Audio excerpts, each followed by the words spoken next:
Hi, welcome to the Ellis Talker Show. I'm DV LeBron. Today, my very special guest is retired Chicago homicide detective and host of the Detective Story podcast, Mike Hammond. How you doing, sir? I'm doing great, DV. Thanks a lot for having me, man. It's my honor. Thank you for coming on, my brother. I saw your story. 22 years of service in Chicago places like that's the place they call Chirac.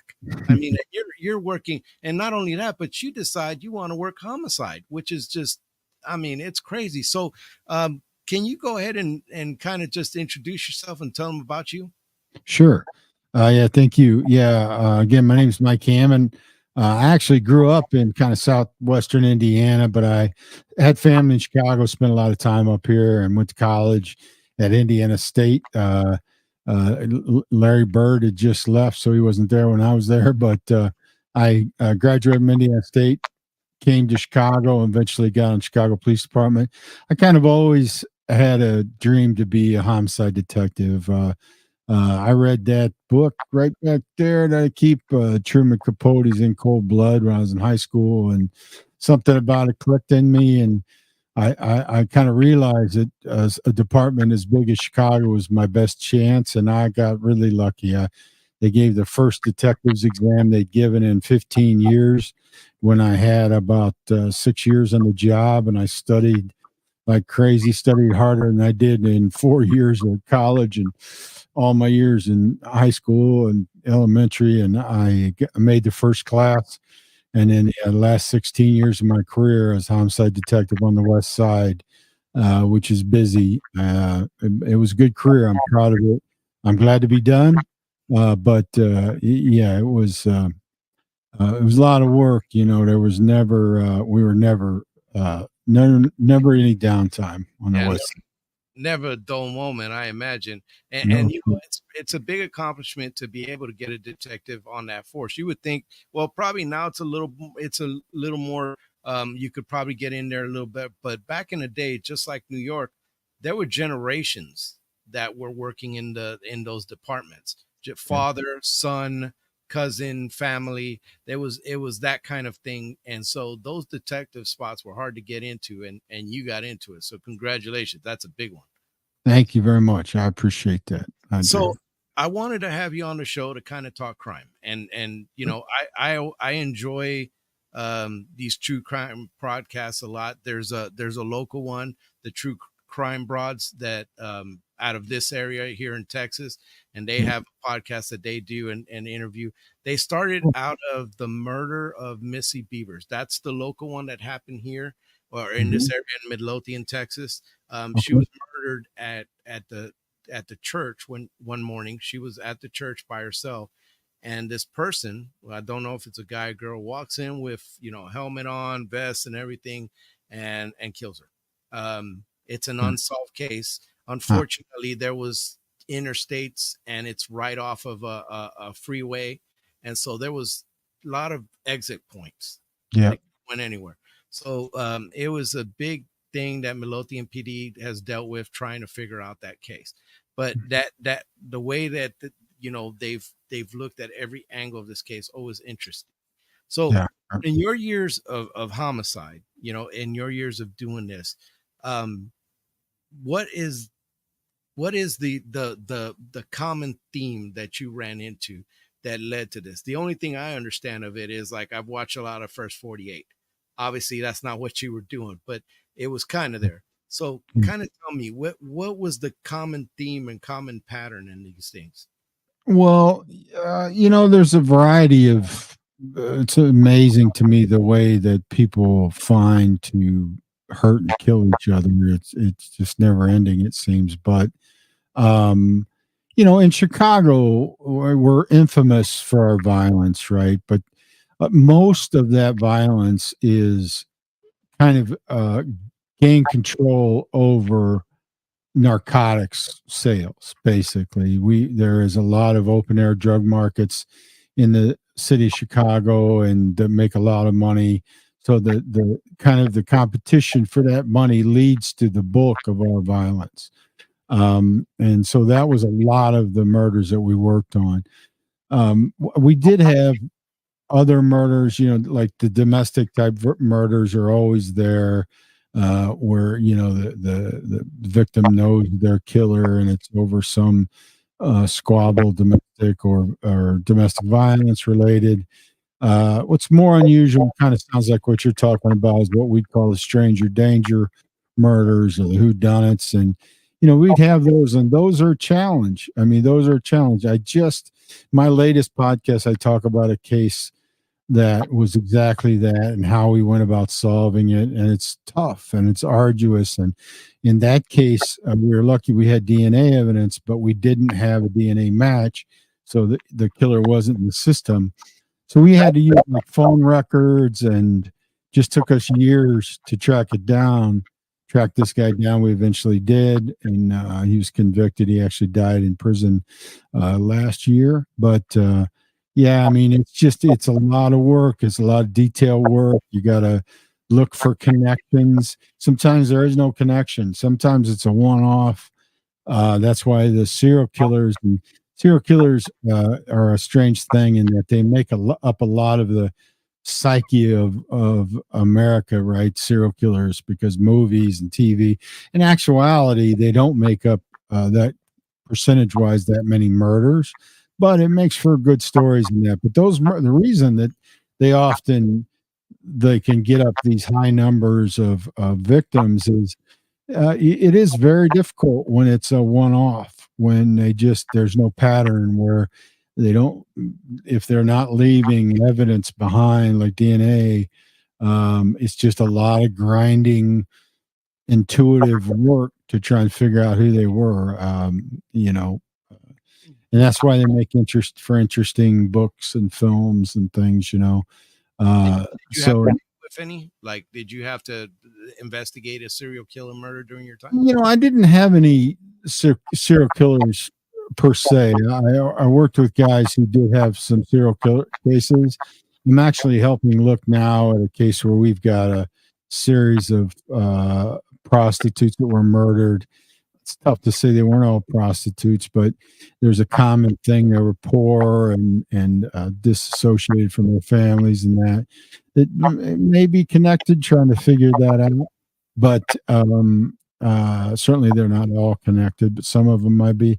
But no, to answer your question directly, I did not work on any serial killers type cases. And that's a weird kind of phenomenon too, because I put guys in prison who probably killed a dozen people or 15, but they were gang associated. And they kind of, I don't know what a psychiatrist would call them. They don't really fall into that serial killer category or mass murder category. And they think of themselves as like soldiers in a war. They don't think of themselves, I'm only killing that guy because he's trying to kill me, right? Or he's on the wrong side. And so that's a strange phenomenon in itself. But to answer your question directly, no, I didn't have any serial killers cases that I worked on. Talked to several in prison, but never worked on a serial killer case So, directly. so this is kind of, and sometimes people get caught up in this word, but I believe in good and evil, and I believe that there are evil people in this world. I've seen it with my own eyes in war, and I've seen it in my profession. Um, can you remember a time when you saw true evil and looked at them in the face? Oh yeah, for sure. I mean, I dealt with multiple people that were really had a disconnect. What a psychologist would call a sociopath or even a psychopath, right? That really had a real disconnect with humanity. Um, Many of those people, I wouldn't know a number. I mean, not 100, but Mm. probably 10 or 15 people that were true killers, and you could see it through and through, and had no regard for life or their own life, really. um yeah, and evil's a word. I think that's an even smaller number, people who are motivated by the actual act itself. That's probably what is close to true evil as you're going to see, and that's a smaller number, probably three or four of those people. At least one woman I can recall were just Wow. um, What was dangerous by their existence. Have to be housed. Whether you believe in the death penalty or not is a whole different discussion, but they cannot be in society. In fact, one person in particular that I'd often go to prison and talk to, very intelligent, was could be helpful in a variety of ways for me as homicide detective. He would openly say, "I have to be in here," and he would ask me to talk to his family, visit his family. I would do that, and say, but he would tell me to, hey, tell them to stop trying to get me out of here. I cannot be out of this place. I mean, he knew how what a bad he could not control himself. So that's pretty terrifying. Pretty terrifying. it is. Now, with 22 years of doing it and the time that you were a homicide detective, there's one case that haunts you. There's got to be. Can you talk about that? Well, there's more than one. I mean, there are several. The ones that really stick with you, the ones you don't solve, right? I mean, I have a couple that I did solve that are always going to be with me as well. But the ones that you don't solve, and I worked in the cold case homicide unit for 2 or 3 years, which was funded by federal grants.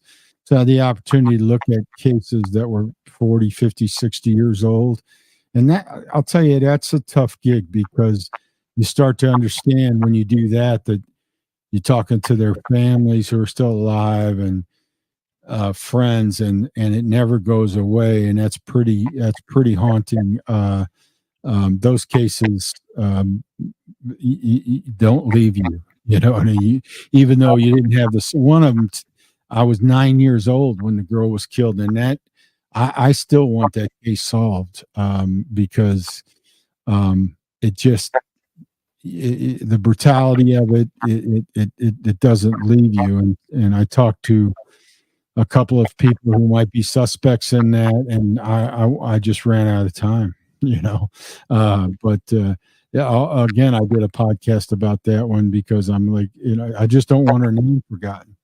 That's kind of the reason I started this. My daughter is a big true crime fan, and she's like, Dad, listen, I listen to these things and I like them, but your perspective would really add something, I think. And it's kind of intuitive. I think you'll understand this. Really, for us to put ourselves out there like this, it was a hard decision for me, but I got the support of some people I care about that I worked with, and I decided to make it about the victims, and the victims' families made it easier for me, and it gave me the opportunity to keep their names alive. Some of these victims. Um, but yeah, I mean, it doesn't go away. I mean, that part of you, if you're a good detective, whether it's homicide or sexual crimes or robberies or whatever it is, you have this kind of deep need for answers, right? And that doesn't leave you. I mean, like I said, I'm glad to be retired, and but that won't go away. That need for answers.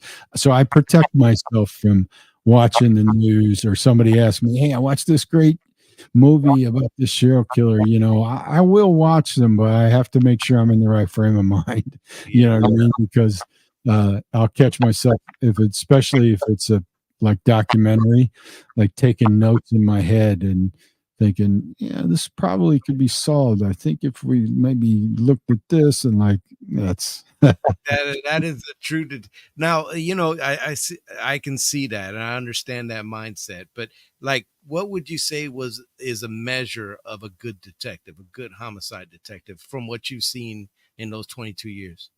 well, I think number one, the most important thing you need as a homicide detective is the ability to get people to talk to you. And to do that, you have to You have to be a good listener, not just to the words that are being said, but how they're saying them, what they're saying. And that goes for the victims' families, witnesses, suspects, and you have to get people motivated to want to talk to you because mostly they're not.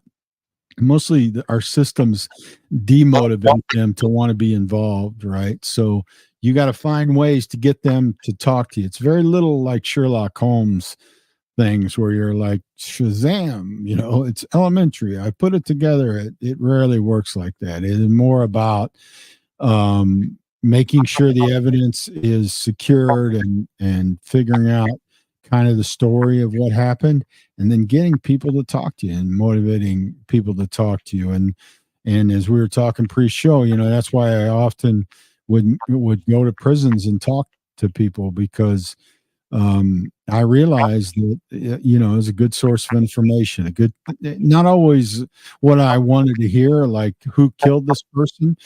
Not so always that, because that was rare that they would want to have, but often glad to have somebody to talk to and give me a feel for what was going on.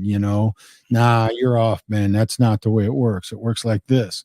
And that's helpful information. So that whole ilk of, kind of what you see in movies and being super sharp and seeing the angles, there's some of that, but it's mostly about getting people to talk to you and want to talk to you, and having true empathy and not trying to fake it. That to me, that's what being a really good homicide detective is. Now, there were times when you were in, again, First 48, love that show, but they're in there, and what it shows is the grind of the room, the trying to get to. Most of the time, when they're in a room, they're trying to get to the why, but sometimes they show it as they're trying to get to what, and then the why. Yeah. When you were like, can you talk about the room and that experience and how it went for you in 22 years? Yeah.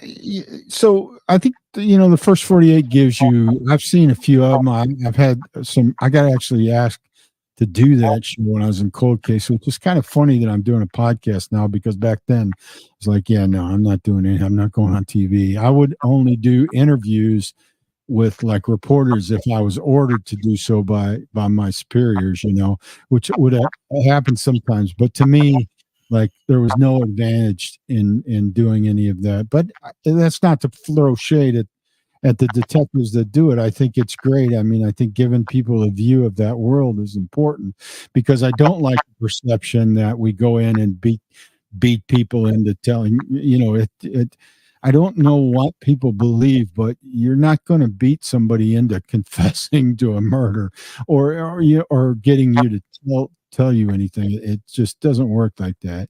Really, the process is, like, one of my partners said once of me that I overwhelm people with common sense, and I think that's probably the best way to describe the way I would do it. Just, you go in and you try and build a rapport, any kind of rapport, to start wherever, and then you start to talk about the aspects of the case. And I'm talking about a lot of times witnesses, not just offenders. With offenders, you got to try to build up to that, and like, okay, I hear what you're saying, but look, this is what I know, and that doesn't make sense, right? And so that process, and it is a grind. Sometimes that is hours and hours and hours of that. And we called that room time, and that room time is critical. And you're just spending that time in the room. Putting somebody in a room and leaving them there, it's not going to get you a lot. Sometimes you have to do that because you're out investigating other things, or they tell you a story and you have to go corroborate it, and so you do have to leave them there. But the value is going in there, sitting and doing that grind. And I admire those guys on those shows are allowing it to be filmed, because it's important for people to see that's what it is. It is a long grind of conversation where you're just like chipping away, and people who tell the truth doesn't change, right? The truth doesn't change. So somebody's telling you the truth, it's going to stay the same no matter how long you sit there and talk to them. But when people start to show you that the story's changing slightly at first and then more and more, and it's not matching what you know to be true based on the evidence, you have to just continue, as long as they're willing to talk to you. They do have the right to remain silent and all those things, a right to an attorney that, almost everybody watch TV knows. Um, but if they're talking to you, you got to keep talking to them. You got to get answers. And there are cases, unfortunately, where and it's always ugly for people to hear and it's always tough for us. But in the case of the murders of children, and a lot of times the only witness is the person that killed them, and you got to motivate them to talk to you. And the way not to motivate them is to belittle them, or accuse them of things, and call them names. That won't work. You got to be empathetic. You got to make them feel like you understand and you could be in their shoes. But for the grace of situation, that could be you. You got to make them feel that way, and it's tough and it sucks and it's hard to hear yourself on video a lot of times in front of a jury, being empathetic with somebody who's done something really horrible. But that's the gig.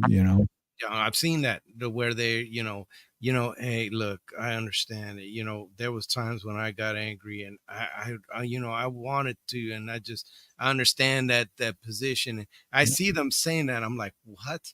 But then you see them break down. When you were communicating with these folks, did you find that they wanted to tell that story? Like they were beating around the bush, they were doing, but deep down they wanted to confess. Yeah, yes. You get a feel, right, of how it was going, and sometimes even really, really hard guys, if they're talking to you, then there's a way to kind of get them to talk more, right? And you got to kind of work towards that, and find out what that is, and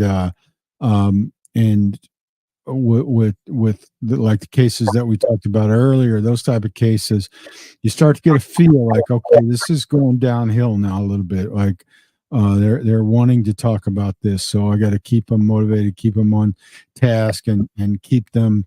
When they start to say, you could see them feeling like, man, if I admit to this, I'm admitting to something really ugly. Don't let them go there in their head. Say, no, hey, man, look, it happens. Things happen. Let's talk through this. You did something bad, doesn't have to stay bad, right? You can, there is grace in being upfront and being honest.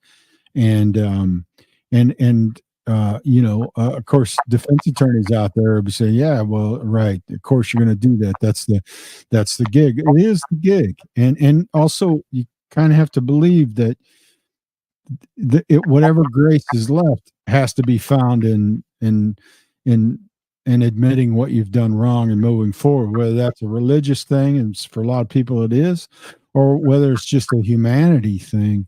um that's what it is. But you have to stay on that, and that's how you play it, and that's how you work it.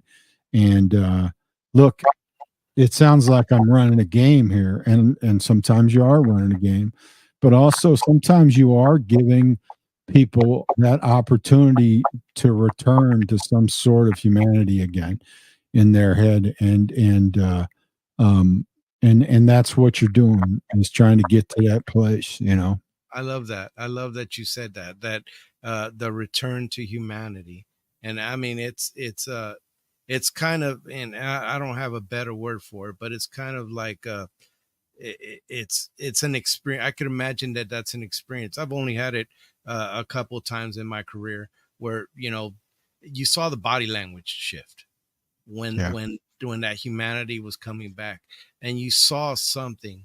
And for me, I'm a religion. I love God, and I for me it's that. But for others it's just that return to humanity. I love how you said that. Definitely. So y- you did all this work in these rooms and you did all this communication. It sounds like it comes down mostly to communication.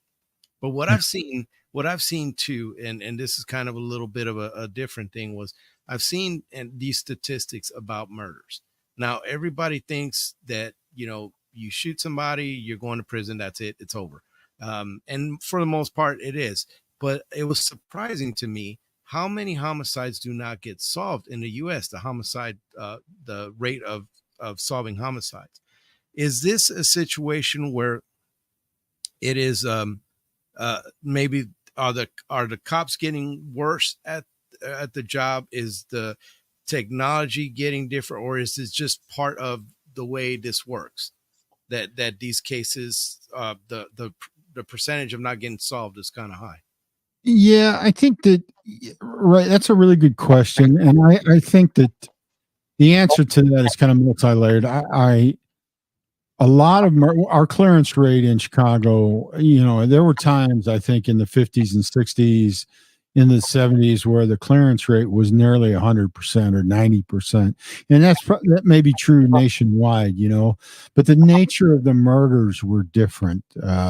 Domestic murders, murders involving alcohol, things like that. The murders that didn't get solved were the one-off murders, which weren't very common back then, and the mafia gangland type murders, which really weren't that big a number either, even though they get a lot of press historically. What changed, I think, in this country was, especially in the late 80s, early 90s, the proliferation of cocaine, then crack cocaine, and when the money and the availability of money became accessible to so many more people, and then the violence increased, and it increased in a different way. And so a lot of murders that are unsolved in this city aren't big mysteries necessarily, because we'll have an idea of who, if not specifically who did it, like who was responsible for doing it, right? Is two groups of gangs or groups of people over control over drug markets and that. So it's very likely, but getting cooperation on those murders to get them charged, because you don't a lot of times have physical evidence other than maybe shell casings on the scene. It's not like there's DNA a lot of times, or fingerprints in cases like that. Sometimes there are, but getting cooperation from witnesses is very difficult. And understandably so. I mean, it's very difficult for us to go to people who want their communities to change and understand that the violence is causing problems in their community and they don't want it there. But what's the motivation for them to cooperate with us? We really can't protect them, and that's tough for me to say, but it's just true. I mean, it's really hard for us to protect everybody who wants to cooperate in some of these communities where violence has kind of taken over. So they really have to be strong, motivated people to want to cooperate with us. And again, that's why I mentioned witnesses, because a lot of times my job was doing that whole thing I talked about with offenders, with witnesses. Like, look, this is why you want to cooperate. This was your friend. Your neighborhood doesn't get better unless we can do things about this. But the reality is hard for me to back it up, and especially, you don't want to make promises you can't keep. And so it's like, well, I can protect you if you. I'm not going to say that, because necessarily I will try. I will certainly try my best, and whatever I can do that you ask of me to try and help you be safer, I will try and do. But for me to say, yeah, I will protect you, that's a tough gig. So it became harder and harder to solve those murders. A lot more of them didn't get solved, but we want to solve them all. There is this perception, I'm afraid, that a young female, especially if she's African American or Latina or something, or Native American, who may have arrests for like prostitution and things like that in their background, who's found murdered, the perception is out there, I'm afraid that, we don't care about those cases, and nothing could be further from the truth. They're just really difficult to solve at times because, I also hate kind of the at risk, the high risk lifestyle thing, because it's also not quite fair. You could argue being a policeman, being a corrections officer, being a race car driver is a high risk uh, Mhm. profession, right? So, or a high risk lifestyle. I think you want to try and motivate people to not put themselves at risk, and I understand that, but I kind of want to push back against that a little bit because because someone finds themselves in a position where they're working in prostitution, or what's the more proper term now, sex sex Sex worker, workers. sex Yeah. worker, right? They find that doesn't mean that they are open fodder to be murdered, and that we don't care about their murders. I mean, to us, at least to the people, the men and women I worked with, the more the case seemed difficult and the more that it seemed like nobody cared and there was no family, the more motivated we were to try and find out who did it, because that's not right. It shouldn't be just that nobody cares. It's just they're difficult cases to solve. They are, because unless there's DNA left behind, things like that, evidence, you're dealing with, somebody in multiple contacts, multiple. That's why, I encourage, and when I talk in communities, I try and encourage even people working as sex workers, like, communicate with each other, advocate for yourself, let somebody know what you're doing, let's have a contact. But it's hard. I know it's hard. I mean, especially with addiction issues, you're really, but all of those things. I'm not making excuses. That there aren't enough detectives. There's not enough time in the day when you are catching multiple cases over a period of time. You do have to triage them. You do have to give credence to the cases that are closest to being solved, because you can't let that go. You got to work on it. If it's close to being solved, you have to give that the attention. And so the ones that are triaged further back, that do fall further and further back, and it's not like you're leaving them. It's just like, it's kind of the way it works out. So, yeah, there, without question, and some of these things, very frankly, are societal problems that police departments can't solve. Police departments don't exist in a vacuum, right? Mhm. We can't correct all of societal's ills. It takes a bigger, kind of involvement to make some of these communities, give them hope, give them opportunities, that police department, policemen, police officers, police women, they don't have the ability to do. Unfortunately, we're almost always bad news, Yeah. that's just the way it is. But as to the clearance rate, yeah, it's lower. It's much lower than we want it to be. But those are some of the factors that play into that, for sure. One thing that got me in what you were saying was that when it seems like nobody cares whether that victim was dead, stuffed in an alley, in a trash can. Nobody gives a damn about that person. You have to be the one who gives a damn. Yeah, And they don't pay you for that. They don't pay you for that, but you got to be the family member that cares, or the person that cares that gets solved. That's an amazing thing that sometimes we got to do in our profession. We got to care. We got to yeah. be the one to care.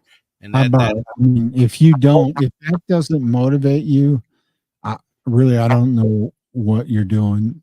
I mean, you know what I mean? If the down, I mean, look, we all go into this. I hope that you understand, the simple answer you get from people, and it seems trite, but people say, why did you want to be a police officer? Why did you want to be a fireman? Why did you want to do whatever you did? Well, I want to help people. And that seems trite and simple. It gets a lot more complicated than that. But in the end, when you're a homicide detective, if you're not motivated by those cases like that nobody else seems to care about, I don't really know what you're doing. That should be the ultimate motivation. It is true, and I would be lying if I didn't admit that, there does come political pressures into this. When the mayor's office calls, and it rolls downhill. My boss, and I always, I worked for good people, and you want to make them look good. You want them to, because they're taking care of you. They're allowing me the opportunity to go out and do the work that I want to do. So I want to make them look good. I want to. And so, when a mayor calls and says, I want this done because they've gotten pressure from this, and this. So is it true that, people from wealthier neighborhoods and people of political clout get a different kind of service? It's true. I mean, let's not beat around that bush. It's true. Is that the way that I want it or that we want it? No, it's not. It's not necessarily. We want them all solved. It's not that we don't want that case solved, that wealthy girl who's lost. What? It's not that we don't want that solved. Sure, we do, but that to us, it's not more motivation than the poor young black girl who's found in a dumpster. I mean, that nobody should end up like that. We want that case solved too. Not. I'm not trying to sound heroic. I'm not. It's just I'm telling you that's the motivation for the people that I worked with. At least. Now, I know that there is one, because by nature, homicide has a victim, and sometimes there's multiple victims, and then the victim of their family. Those are victims in a way of this violence that happens. And so throughout the years, I know you've had to deal with families. How has that been for you? And do you maintain those relationships? Yeah, I do. I mean, that the hardest part of the job, to be honest, I think for me, making the family notifications, having to go knock on somebody's door and tell them somebody they care about deeply is never coming home again, and in a ugly way, that to me was always the hardest part of the job. But I realized early on as a young patrolman that you start to build those relationships with families. That's how you get answers, and so as there's a couple schools of thought on this, and one's not better than the other probably, but there are some homicide detectives that are of the mindset that you keep that separate, keep a very professional relationship, and keep very clear lines, and I understand that, and maybe that's a better way. But for me, I just found that, especially in a lot of the kind of gang murders, and that if I built relationships with the families, they're going to hear things that I'm not going to hear, and if I don't have a relationship with them, they're not going to share that with me. So I would give access to myself that other people wouldn't, and there's a price to be paid for that. And So I did maintain those relationships, and again, I'm not trying to sell my own podcast because it is what it is. But I was lucky enough. I've had some of the victims' families come on and talk to me, and it's been really good for me to hear after 20 years that they found a way, and to your credit, a lot of it through faith. I struggle with my own kind of view of religion and faith. I'm not an atheist or an agnostic. I'll never be. I do believe there's something, but it's really hard. All the ugly things I've seen to to put that on God or say God had a hand in any of it. I struggle with all that, but that's just my personal thing. I do admire people of faith a great deal, and in talking to some of these families, clearly, faith got them through what was the worst moments of their life, and they're willing to come on and share their stories with me. Means a lot to me, and give me some type of cathartic, something that to make me feel like that wave of violence, it wasn't all just for nothing, but yeah, man, that dealing with victims' families, it's over the course of years, nothing weighed on me more than that. Yeah. Now, I mean, with when it comes to faith in our profession, I understand completely what you're saying when you try to equal out what we talked about earlier, the evil that you see. And I mean, there's evil that you've seen and that I've seen that just this isn't the stuff that most people go throughout their day, and they don't know that somebody so ugly and evil could exist. And we get to see them. We get to deal with them. And so that tests anybody's faith, or anybody. You're wondering how something like that can even exist, how some a dirty, ugly person like that could even exist. And so I can see how that would mess with faith. But unfortunately, I'm coming up to the end. Yeah, I went a little longer than I usually, but I'm having a really good time talking to you, my brother, and yeah. and hearing your experiences. But I'm gonna go ahead and give you the mic, and just I do this with all my guests, and let you talk about what's coming next on your show, or just talk directly to them. Yeah, sure. I appreciate it. Thank you very much. And hey, thank you so much for, first of all, your service and having me on your show. I watched a bunch of your episodes, man. You do a great job here too. Yeah, just real simply, I'm not trying to sell anything really, but my show is Detective Story with Mike Hammond. I try and make it about the victims. A lot of cases I worked on. The last one I did and the one coming up is really a delve into the process, of thank you. I see that up there. That's it. Thank you very much. It is a delve into the process. What's it look like for a homicide detective to try and solve a murder? And that's what episode 10 and episode 11 coming up will be about. Have you ever wondered what it really looks like? Those are good examples. I'm going to go more into open murders to try and help get some answers with those as it goes on. But that's what it's about to me. Still trying to answer some of those questions and give people a glimpse of what it's like, and keep some names alive of people who deserve to be remembered. Yeah. And I mean, that is noble. And thank you for doing that. I mean, thank you for that. Cause I don't know. I know we're in the same field, but what you do is a whole different animal than what I do. And there's so much respect for you for hitting that pavement and day after day. And, one of the things that I prayed for often when I would come home, I would tell my wife, I said, I would like just one day without violence, just one. I'll take one, just Yeah. one, without a fight or some kind of ugliness. And I know that you got to see that, on an immense level, on an epic level. And so that, thank you so much for doing that. But yeah, go check out his show, Detective Story Podcast. He's got a lot of good stuff coming. I want him to grow and succeed, and tell these stories and keep these victims alive. One thing I'd like to do too is patch you to the true crime broads here that do I'd their love, podcast. I'd I love to do that. because this Missy Beavers case is something that it haunts our community. It really has. It really, because it's a small community. There's Sure. maybe 40,000 over here, Yeah. a little under, and that murder is so haunting and unsolved. And there's so many details to it. I'd love for you to take fresh eyes on that. I'd love to do it, man. I love looking at cases and look. It's always important for me to say. I know we're running out of time, but look, I'm not the big city know-it-all detective. I want.